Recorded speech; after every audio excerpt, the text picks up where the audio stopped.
It's shaking, guys. Give me 1 second here.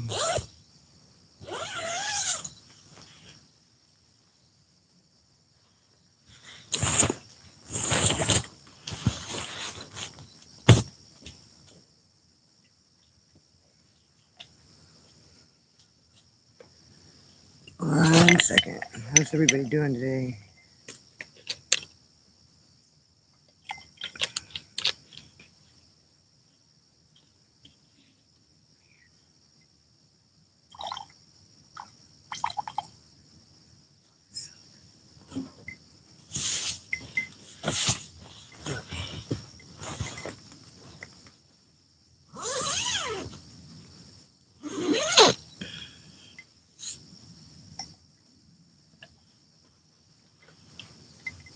Had to wet my whistle.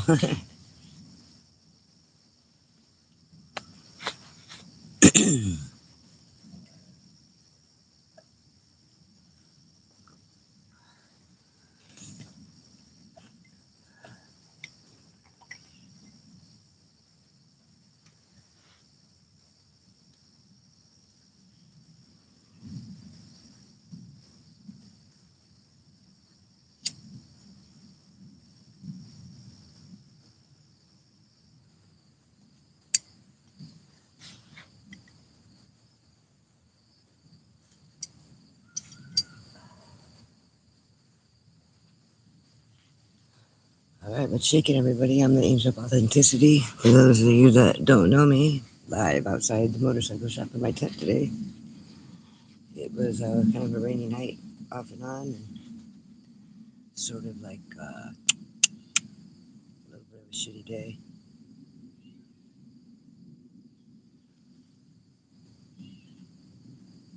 How are you? I hope everybody's good. It's really hot and humid anyway. Just to give you an idea where I'm at here, let's see. Since it was raining and stuff, like I got my guard halfway because it's starting off and on, you know. So this is where I'm at right now. This is actually my front yard, and sorry, I don't mean to spin you guys too fast. That's my new fort I've been starting out there that way. Maybe I'll go out there later, but it's kind of wet right now. And then my other fort's across the way there that I already built. Anyway, time to play my guitar, so I thought I'd. Okay, it looks like I'm in my underwear. They're like little shorty shorts, so don't judge. It's hot. It's humid. All right.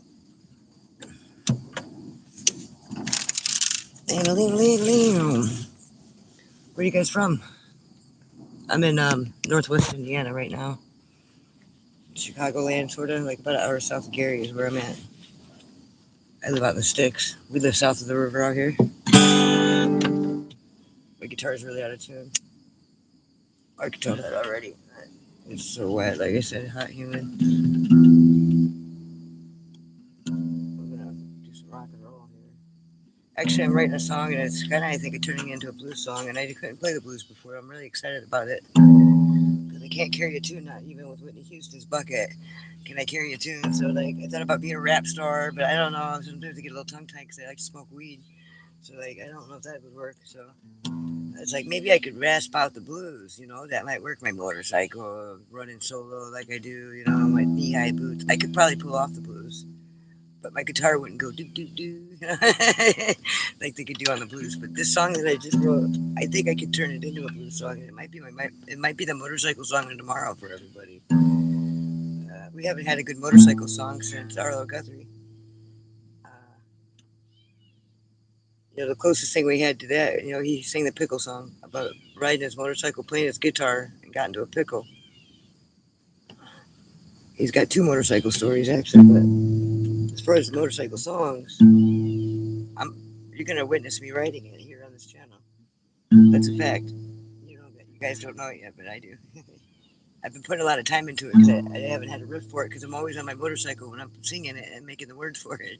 You know, you can't do both. I'm not Arlo Guthrie. I mean, I would hate to even pretend like I was. I I do look up to him a lot though, but I can't ride no motorcycle going downhill 140 miles an hour and have my string break and catch me on a tree and spin me around like I was on the Looney Tunes. Maybe I could. My motorcycle does run on hopes and dreams. That's part of the lyric. But don't worry, fellas, I ain't alone. My guitar's got my back, and I got a song, and I'll ride, I'll roll, I'll go. Just me and my motorcycle. So if you want to kick me, I'll be out motorcycling. It is. It's the song of tomorrow. You guys don't know it yet, but you'll see. Like I said, it's been since like Arlo Guthrie wrote the motorcycle pickle song that we've had a good motorcycle song. I can't think of any. I could think of like maybe Billy Idol song talks about riding your motorcycle, but like this is a motorcycle song, and I think it's gonna be a blues song. So it'd be the first ever. Dude, I got my guitar to do. Cause I'm more like a ding ding ding ding, not a doot more. You know what I mean? We'll see how it rolls out. Literally, no pun intended.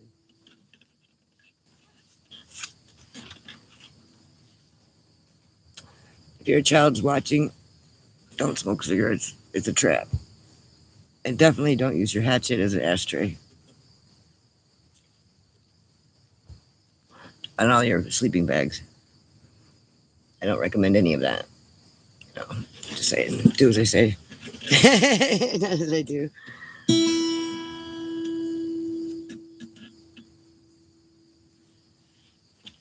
God didn't want us to be perfect, but He didn't make us perfect. He made us revenant, which is even better. So you can experience everything. He don't keep you out of the fire either, you know? A lot of us are weeds. A weed amongst the weeds. We're the good seed with the weeds that were sabotaged and planted around us. So just remember that, Christian. So yeah, my new song I've been working on. I kind of got to get in the groove of it, though, especially with the bluesy funk. I feel like I need my fedora. Okay.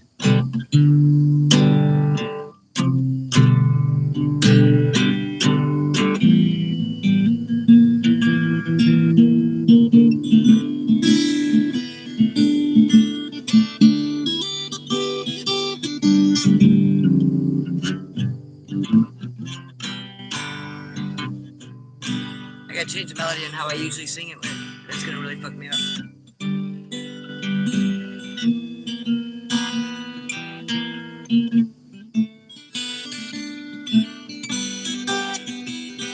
We'll roll and go, just me and my motorcycle.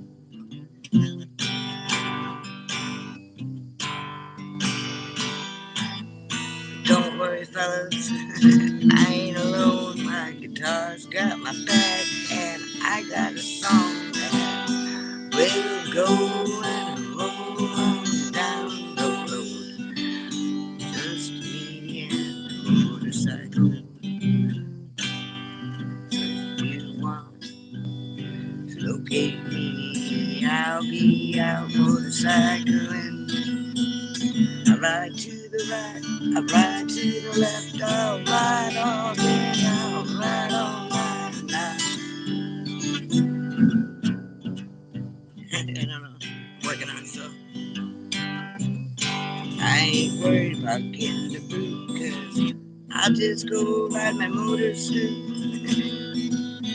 Don't worry about it, I ain't alone, my guitar's got my back, and I got a song, so ride and roll.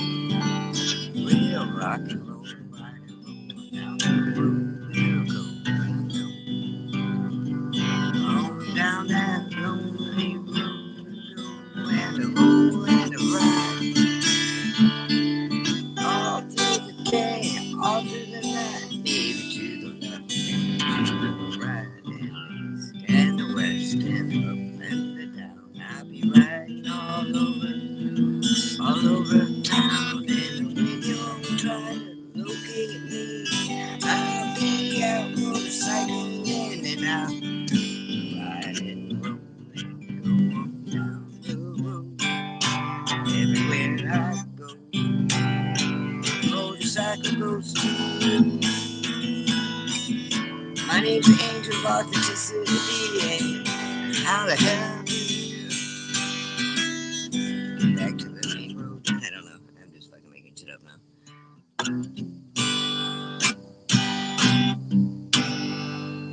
Yeah,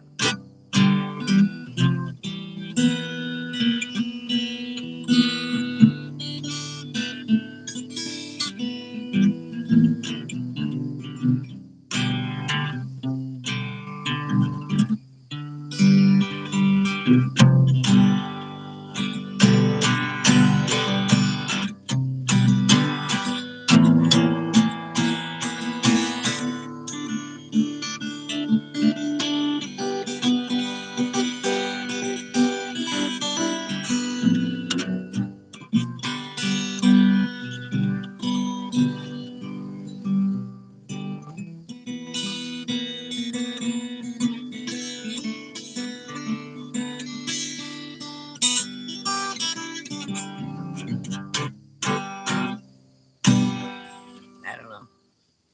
Something like that. I gotta, like I said, I gotta change the melody to how I usually sing it, which is kind of throwing me off. But I mean, I don't really sing it. I kind of shout it when I'm on my motorcycle when I'm riding down the road. I write it then. I got it pretty much wrote. I gotta finish writing my last lyric on it, which is my motorcycle runs on hopes and dreams. Yours probably needs gasoline, but I'm just kidding. Mine does too. 99 Red Bull cans make $1 too, and that is a fact. Actually, it's $1.08 on today's prices. I found out. But who's counting here? Funny thing is, I write them lyrics, and I don't have any. There's no truth behind the lyric. I mean, there's truth behind the lyric, but there's no actual documentation of that. And I'll write it, and then I'll look it up the facts there because everything I talk about is true. I don't want to be so. I mean, it's either got to be really embellished, where you could tell it's embellished, or I want it to be kind of accurate, so it's historically accurate later on. People will be listening to that song and thinking, "Wow, man, you 99 Red Bull cans only made $1 too." Like maybe even in the future, Red Bull cans are the same as a pop or a beer can. They look like they'd be more aluminum actually, but they're not. It's by design. That's a sick trick. I thought I had it figured out. Like I figured one Red Bull was equal to like 3 pop cans, but nah, not at all. Yeah, actually, I have to have a big Red Bull can to make it equal the same. But anyway, the whole point was like, when you listen to old timey songs and they're talking about how much a room is to rent or whatever, then maybe it'll be like that later on down the road. 99 Red Bull cans might make like $600 later on. You never know. It might be the zinc that's in all these metals that are making it less valuable because it's not pure, that they use to harden it. That'll be worth all the money, and the silver won't be worth nothing, maybe. You just never know. Because what works against us, God will make it work for you. You know what I'm saying? Just like he did with the dude and the sheep, trying to marry the daughter, which is a bogus story. The guy wanted to marry this guy's daughter. He had 2 daughters. He was a real asshole. So, like, he said, fine, but work for me for the next 15 years or whatever. Well, it turns out he keeps changing the deal. It's like, okay, work for me, without no labor costs for a year or two. Then you can marry my daughter. Because he really loved his daughter, see? I think it was Rachel. Really loved his daughter a lot. And so he does that. And then the guy's like, no, work for me for 10 or 15 years. And any genius would, like, figure out that if you marry the daughter, you're going to already have that kind of free labor. That you're already marrying in free labor. But he makes a deal with the guy and says, "Fine, I really want to marry your daughter. If that's what I got to do to marry her, I'll work a million years more." And he keeps changing the deal. Well, then he says, when it comes time and he's allowed to marry the daughter, he said that he could have. He was supposed to trade all the sheep or goats or whatever they were, and he went bad on that deal too. And he's like, "Okay, you could have all the spotted sheep." And the dude always had just white sheep or whatever, or brown sheep. They were never spotted, but there was always like one or two here and there. So he made a deal. That's what he had to do to marry the daughter. So he does the deal, spotted sheep. You can have all the spotted sheep. Well, the next litter that come out of the goats or sheep, whatever they were, they there was no solid color ones. They were all spotted. So now he had gained this dude that is totally shady and jinky. He gained all of his flock, and then when he went to go marry his daughter, the dude tries to give him his other daughter. You know what I mean? He didn't love the other daughter. He made a deal, and then he had to work it 10 times longer. But he loved the daughter so much he was doing that. I think it was Rachel, and this is biblical, man. And so like they make a deal. He makes a bad deal. He crawfishes on it. The guy has to take it because he wants the dude's daughter still. And this is like 15 years down the line. And so then he makes him a shitty deal with like, okay, I get a spotted sheep every now and then. You could have the spotted goats. I want all the solid color ones. So what happens? God will make it work for you. And the next litter, all of the goats were spotted after that. So the guy actually has the audacity to go to the guy and say, "All right, well, I want the solid colored goats again, or I want the spotted goats." So he gets the spotted goats. The next litter was all the solid colored goats again in the favor of the guy that had been selfishly working for the love of Rachel. I think that's who it was. Don't quote me on that. This is biblical, though, like I said. So, like, if it ain't working for you, God will make it work for you. That dude had to sit there, and then at the end of the day, he gives him the wrong daughter. He knows it was Rachel he was in love with, and he tries to hand over his other daughter because he didn't specify which daughter. He just says, "Marry your daughter," and that's where that's working with the devil right there. And sometimes you got to get Persephone up out of Hades. You know what I mean? And up out of the pit. I guess, but I don't know. That's a whole nother story that's just wild and crazy to me. It just shows God's love. You know, is that story of Persephone in Hades? That's Greek mythology. How he cracked open the earth because he just saw that she was so pretty. She'd be out there picking flowers, and he loved her beauty. He loved her so much how she was, and he cracked open the earth, and she fell down to hell with Hades or wherever Hades is, underworld anyway. And her mother, I mean, if she was looking out the kitchen window, she would have seen the ground crack open. Her daughter was kidnapped. You know what I mean? By the underworld, like they took her. She was just out there smelling flowers, picking flowers, and humming a song. So she gets down there, whatever. She's down there with Hades, and like something about him must have caught her fancy, kind of really, because he would let her out once a year, and everybody says, "You can't do that. You can't let her out. What the fuck? They'll give away the spot. Da da da da da. She'll never come back. You can't do that." And he goes, "Yeah, but like."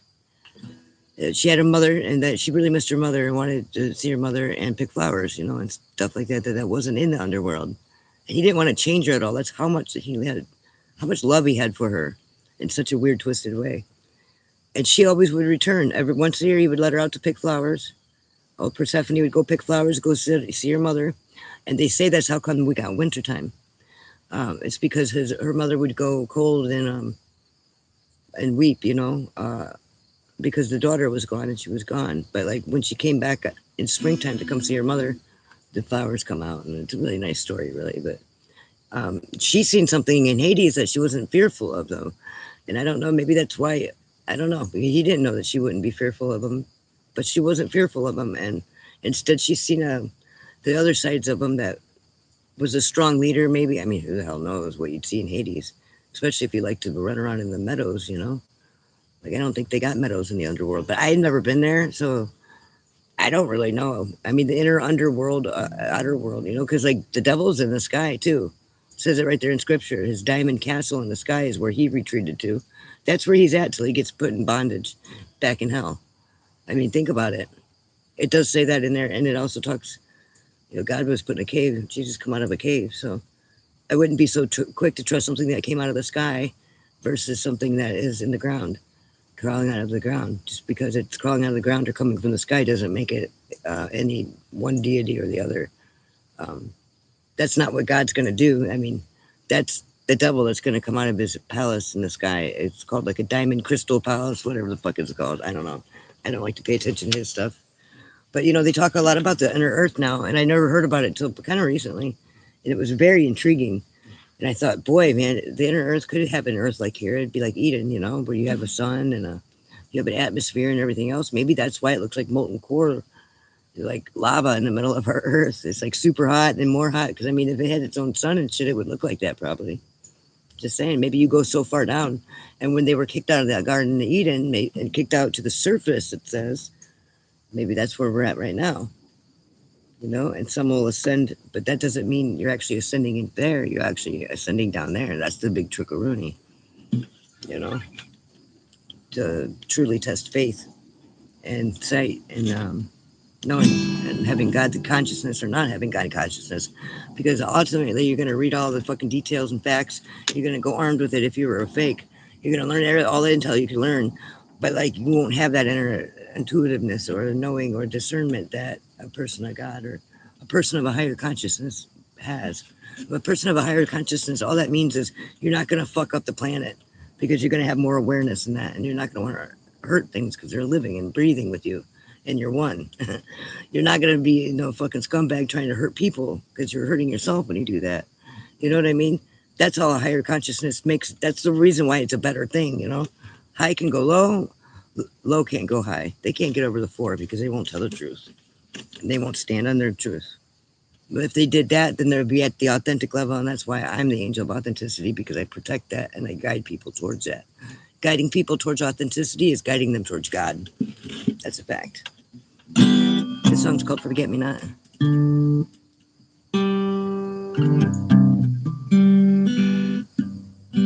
I wish I could see what was written. I seen something came up on the screen, but I can't see. I don't have my glasses on. Okay, this song's called "Forget Me Not."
I don't want to scare you guys off by singing the lyrics to it. I just write the songs. I really shouldn't. I shouldn't be singing. I have no business singing. The lyrics kind of go with the song. It is the song. I write them together sometimes, and them are the ones I feel like I need to share. Like, share, and subscribe now before I start singing. You guys will be gone. It'll be like crickets in my channel. I'm not even kidding around, but the song is a beautiful song. And if you've ever been separated from your children or children that you've loved and didn't have the privilege to get to watch them grow up, this song's for you.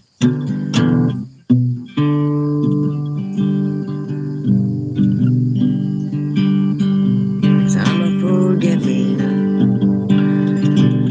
I don't know if you know me or not. I bloom blue flowers in December, and I am quite rare. Can you remember me? Or that the others they could not. Gray and purple songs they got.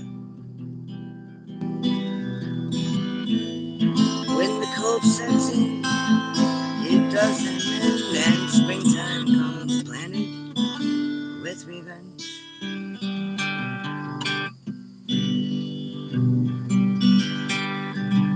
So I just wanna know to the seeds that have sown, planted so neatly right in a row. Did you make it? Did you grow? Maybe in a pot or in a row.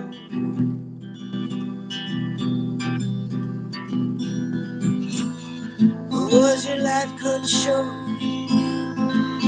with a pretty noose called a bone in a fancy bar somewhere? I'm a forget me not, I don't know.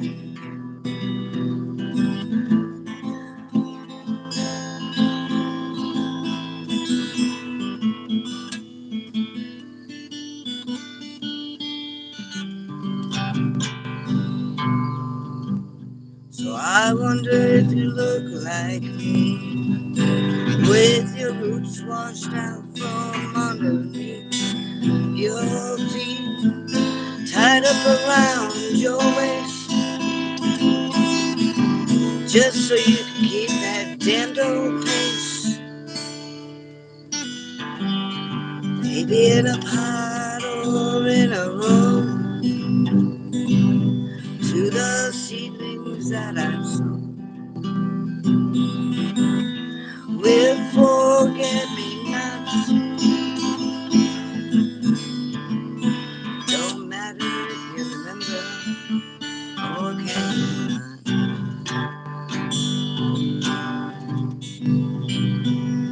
With forget-me-nots, it don't matter, kid, if you know me or not.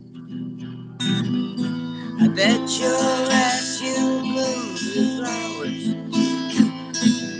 when the others cannot. So you forget me not.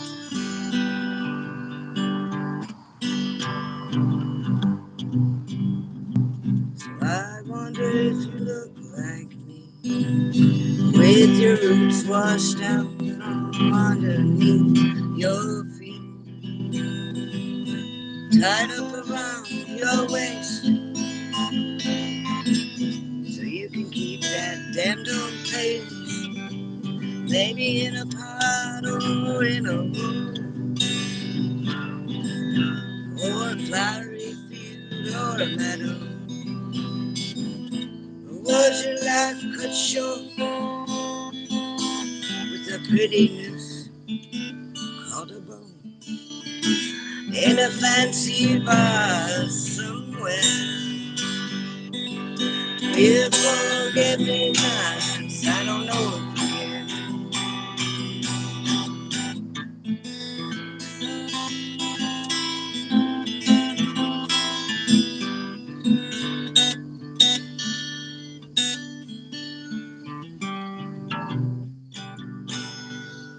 That's that song. It was pretty rough. I got like smoker's cough and I slept in my tent in the rain last night, so I'm like, ah. I sing it out of my heart, though I don't sing it to sound good. I play guitar for me, so I use it to transmute energy, and I use it to co-create. Everything I sing about is a true story, and it's my own.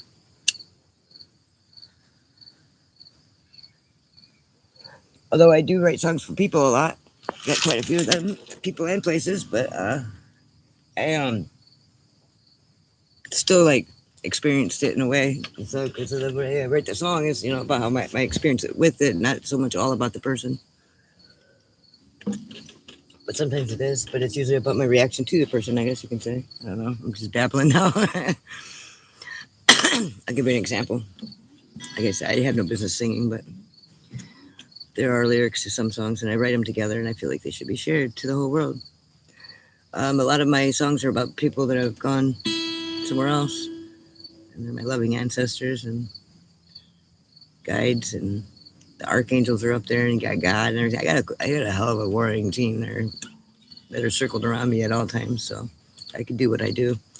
I don't think they could do anything about me singing like shit. Otherwise, they probably would have done that already. You know what I mean? They could probably make me dedicated or make me do this or make me do that. They can't make me sing, man. I still have a song in my heart, though, so I try to talk about it. I'm a storyteller more, but I would love to be able to sing like a bird, but not that way. I got a cool story about a bird. So, like, a bird is lazy. He don't want to fly south for the winter. He's lazy. He's just not doing it. It's his first winter, and so everybody's flying south for the winter. He stays behind. The frost sets in, and his little tiny bird wings, because he's still a baby, were getting so heavy with frost. He was dying. He was sitting there dying in a field, thinking, "Man, I fucked up. I should have fucking flew south. Everybody else was going, and I didn't." You know. So he's sitting there, and he's about ready to die, and a cow walks along because he's in a cow pasture, and it heaps some dung on him, and the dung fling right on him. So I mean, he's already having a bad day, freezing to death. Now he's got cow's dung on him. But he starts warming up inside the cow dung. So he's inside this pile of cow dung and he starts warming up and he can move again. And he's so happy that he's alive and he didn't die. And he's like, oh my God, I'm so warm in here. Then he starts chirping. Well, a cat comes walking along, hears this pile of dung chirping, reaches in, snatches out the bird and eats it. So what's the moral of that story? It's that not everybody that throws shit on you is your enemy, and not everybody that pulls you out of a heap of dung is your friend. And above all else, if you're in a heap of dung, keep your mouth shut. And I just love that story. That's a great story. So like, share, and subscribe if you've never heard that one, or if you like it too. It helps my channel out. That it was not an original. That's one of the only stories I tell that's not an original. That's an Indian. It's like, it's just, I don't even know if they know who wrote it. I heard it off of that Indian prophet and philosopher. I can't remember his name, but he wasn't the first one to speak it either. It's a great story though,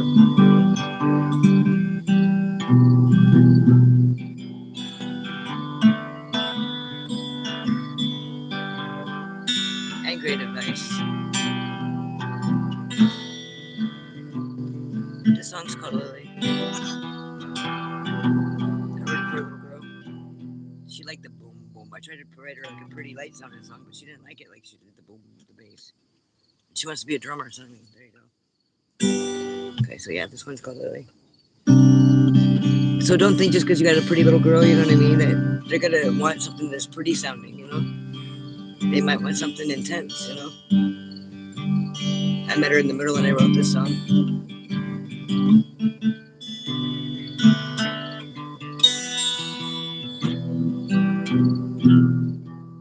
I could have thrown the extra boom, she liked that. When I wrote it a few years later.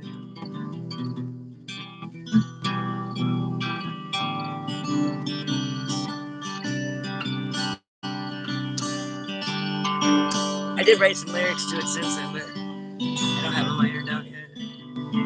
It's good, make a good kindergarten song.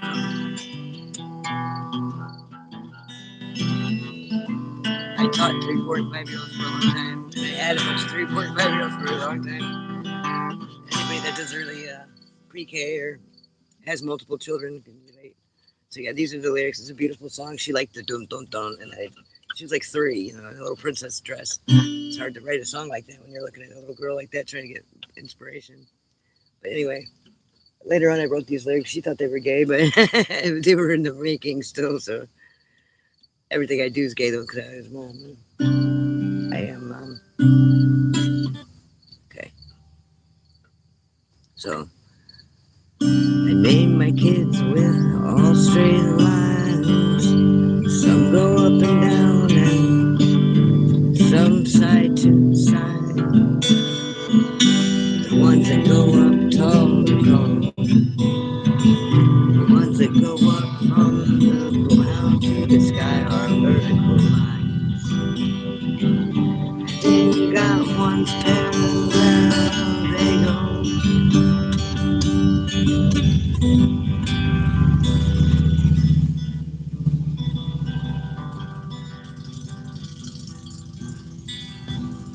Those of you that don't know, I live in a motorcycle shop, so you hear that a lot. Even out in the middle of the woods, you hear it? Constant distractions around me. I have to literally create. I got saran wrap coming. I'm making me a saran wrap bubble up in the trees, man. Because you know them fat old bastards, they can't climb a tree anyway. So they're gonna be like hollering. I'll be like, I can't hear you, just like they do with me. It's ultimate revenge. Give them back their own medicine, man. You're mirroring them anyway. You know what I mean? Literally, they want to feed you poison. Like, oh yeah, yeah, just distract them and then feed it back to them later on when they try to ask you for it. Oh, you want some of my poison water, do you? Oh, I mean, this healthy water your brother left it for me. Here you go, have some. Oh, no, I don't want none. You start wondering, you're like, I'm just talking shit now.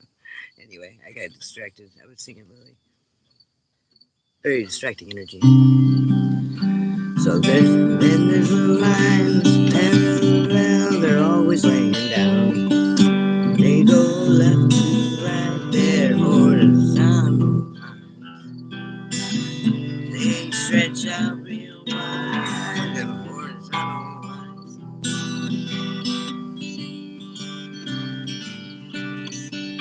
Then you got them little lines, they're diagonals, they make wise.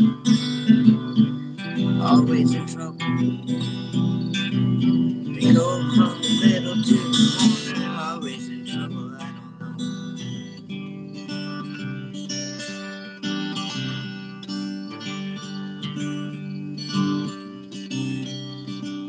Name my kids with all straight lines, so when they went to school, it'd be easy to write. Lill.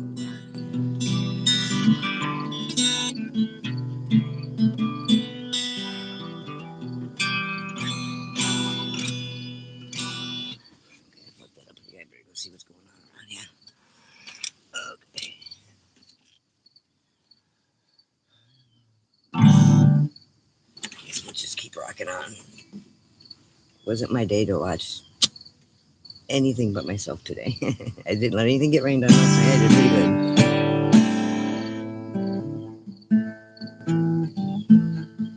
And maybe blue. The song's called Frontline Winds. I wrote it. I wrote it one day when an old friend of mine, a veteran, come home, sitting at the desk here at this repair shop I live at. It's like a big red barn on a dead end road, middle of nowhere, in an unincorporated part of town. We got railroad tracks on one side and the disco plant on the other. Makes energy, they say. But our NIPSCO and our electric bills here rise 10 to 20% a year. They're monopolized. So this old veteran friend I have on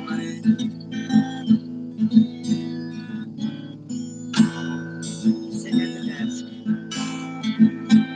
going on about some injustice he had over at the VA hospital. I mean, he could snivel up a storm. He could snivel with the best of them. He was rabble-rousing with the other people that are pretty much dead now. I mean, this guy's been shot, ran over, stabbed, fucking ostracized, stomped on, pig. He's done all that too in reverse, I bet. Nothing quite scorned him like his ex-wife did. He was one tough as nails kind of guy. I don't know why I say was, because he's still alive. At least I think so. So he went on and on about the injustices at the VA home, and the lawyer came up over his phone. She was really still figuring him out. He said, take cover, warning danger, frontline wind, towards Indiana, 60 miles an hour. Well, the guy that built the house jumped up from the desk, itching to get away, no doubt. He said the place was a little top heavy, and he did build it, and he ran out to a junk car sitting out in the driveway. Well, with a 7-year-old strapped to my side, I did what any responsible mother would do, and I made her go get her motorcycle helmet and put it on. Well, I gave the old man that was sitting there going on and on and on one this morning. I said, hey man, you gotta take cover. Doomsday is coming. He says, what? Are you in a hurry to go somewhere? Me and the 7-year-old joined the order. We got out of the top heavy barn on a dead end road by some railroad tracks, unincorporated part of town. And I got in the junk car and I said, hey man, I tried to get the old man to like get under the desk or anything. He's rambling on and on about something that happened at the VA home. And he said, that old son of a bitch will still be going on and on when that storm's already done. You know what the fucking trip is? That storm was done and gone. We had a barn to return to, even though top heavy it was. That old son of a bitch was still going on and on. We had strapped her helmet, that she wouldn't play with her phone. And I see right there, embodied in that old man, sniffling and going on and carrying on and just won't shut up. It hasn't even took a breath of air, and you know what he did? He showed himself to me. I could see the spirit after that day. It's the devil.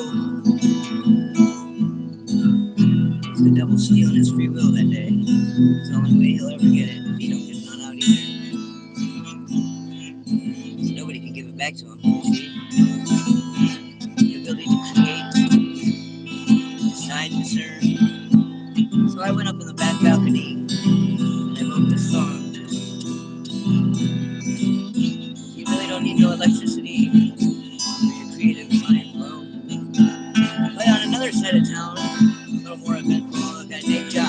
got waylaid by that same storm. There was a whole big tree, and he almost died, but he didn't. Line winds. Line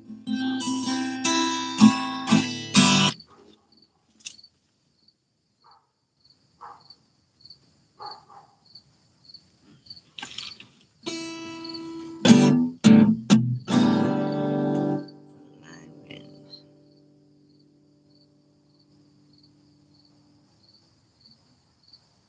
Oh man, my fingers hurt. That's what it looks like when you play your guitar enough. If they say, well, how often do I need to practice when you start playing guitar? My only discipline is to play it every time I see it. You can see them. You can kind of see them. There's literally slits in my calluses. Seriously. And I use my hands for a lot. My hands get all fucked up all the time. I soaked them last night to try to take some of the calluses down, but that's how much you need to play your guitar until you get good. I'm still working on that the last 4 years. If you're playing that much at least though, then you gotta just trust the process, you know? Quit playing cover music. We're here to create, not to copy.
I think I'm gonna go dig in the dirt because it's nice and wet out, so I can actually dig some good holes now.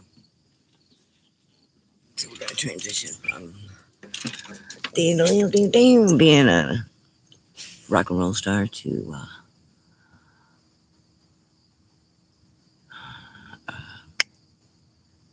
I don't know what that would be, an outdoor fort enthusiast, a resourceful shelter builder. I don't really know. I'd have to think about it. I'm not no outdoor survivalist. I really ain't. There's so much I don't know. I'm kind of lazy like that. I like blending modern amenities with you know, I don't have no air conditioner, even a fan or electricity ran out here, but I still have a nice tent. It's not exactly primitive. Let's be honest. I can't like primitive camping to me is having a piece of cardboard or something to lay down at best. You know, having a tent is kind of luxury camping, really, when you're talking about primitive camping. No, I didn't run my electricity out here, which I could, because it's like right up there, but just kind of have that electrical buzz around you takes away from nature a lot.